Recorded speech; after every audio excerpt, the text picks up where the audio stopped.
mangi-istorbo na naman kami sa inyo. Isang another vlog, another adventure na naman ang pupuntahan namin. Pero sa ngayon, kaming tatlo lang muna. Kinsa siya, nanong nagluib ka. Kinsa siya. Nasa man ako dito. Isa ka dapat? Magpahatod sa exact location. Isa ka dapat? Sa una dito, katulad ang mag-exact location ko nga San Miguel. Dili, tapos ka lang na. Dito, ha? Talaga mag-dito. Nasa manggyo, nasa manggyo dapat. Dumating na kami sa aming destinasyon dito sa Danggawan. Medyo malapit-lapit lang to sa bahay namin. Pero kailangan mo pa rin sumakay syempre. Salamat ya! Dapat ang plano namin ay maglalakad lang papunta dito. Pero dahil may nag-offer na magpasakay sa amin, so go! Thank you so much kay kuya na nagpa-hitch sa amin galing dun sa kanto papunta dito.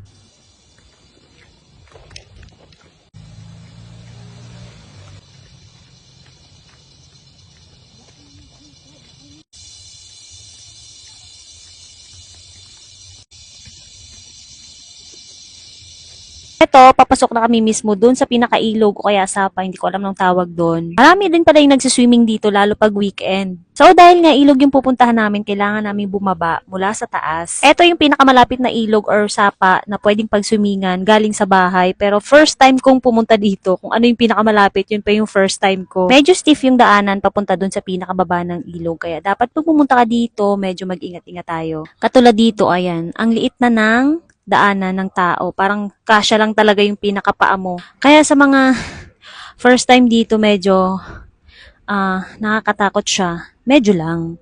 Super light pag hindi ka sanay. Ayan, pagdating namin dito sa pinakababa pa kami, kasi doon kami sa taas, marami din talaga nagsuswimming.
Dito, nagpadingas na ako para makapag-ihaw na kami ng aming ulam. Yung binil pala ng kasama namin ay bangus. Iihawin namin. Dating talaga sa pagdingas, easy na lang siya sa akin kasi nga kahoy din yung gamit namin sa bahay. Etong mga kahoy na nilagay ko, may nag-iwan lang yan dito. Kaya salamat na rin sa nag-iwan.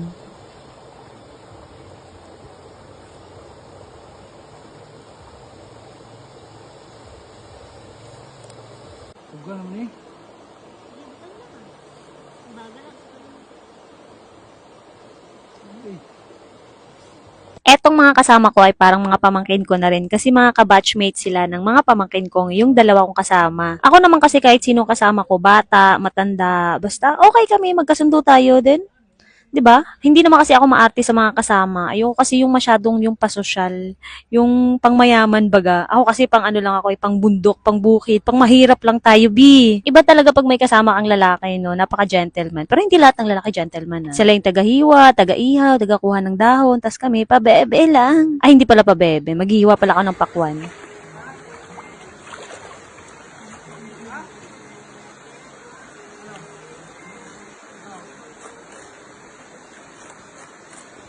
Tamis kina ba?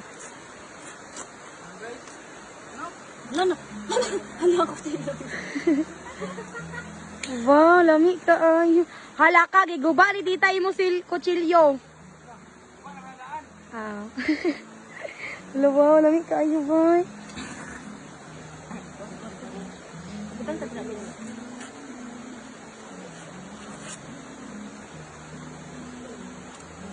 Wow, straight tayo. Inigid gali ka straight, no? Inigid gali ka straight. Uy, iba tong dira.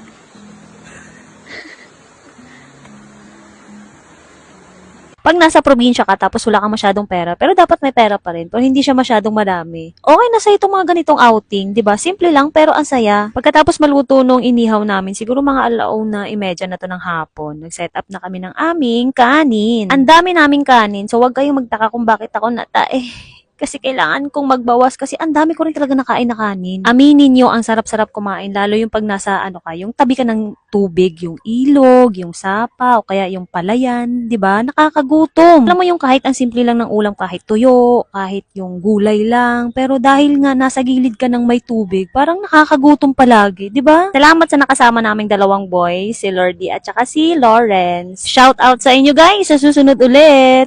The last woman standing sa Budol fight. Is a woman. Ay, half woman lang gali. Kulang pa ang rice.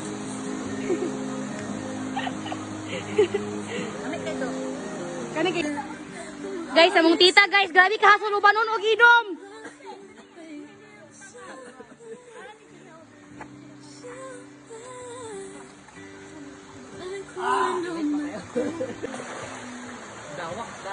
Uy, dugay mag-ano isa na ka. Abi na tabi. Kumay lang ato ibutang ang tubig.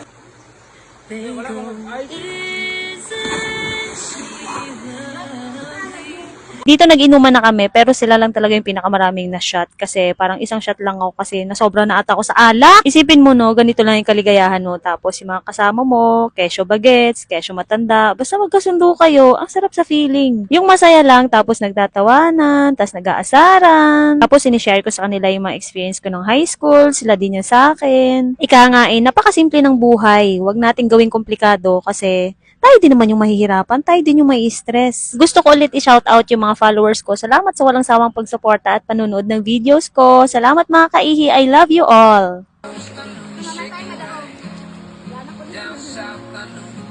Sa the wild berry.